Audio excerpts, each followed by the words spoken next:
लालच बुरी बला है। बहुत समय पहले की बात है। एक गांव में एक गरीब किसान राजू रहता था।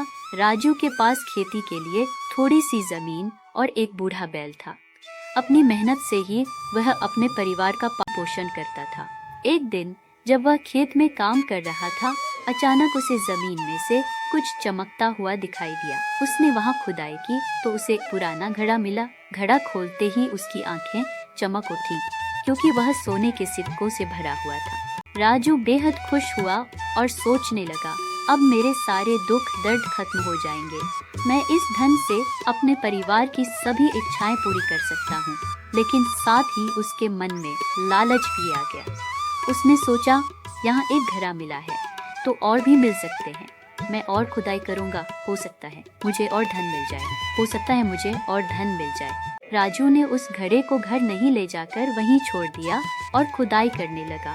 उसने कई घंटे तक खुदाई की, लेकिन उसे और कुछ नहीं मिला। थक हारकर उसने सोचा कि अब वह मिले हुए घड़े को ही ले जाता है। लेकिन जब उसने उस जगह पर जाकर देखा तो वह घड़ा गायब हो चुका था।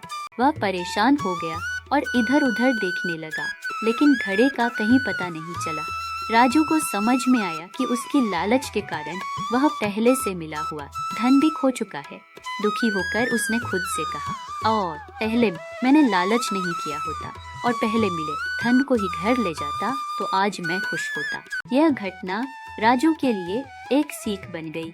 उसने समझ लिया कि लालच के कारण वह पहले से प्राप्त सुख भी खो सकता है। इस घटना के बाद उसने संतोष और मेहनत के साथ जीवन जीने का संकल्प लिया और फिर कभी लालच नहीं किया। कहानी की सीख, लालच का परिणाम हमेशा बुरा ही होता है। संतोषी व्यक्ति ही सच्चे सुख का अनुभव करता है।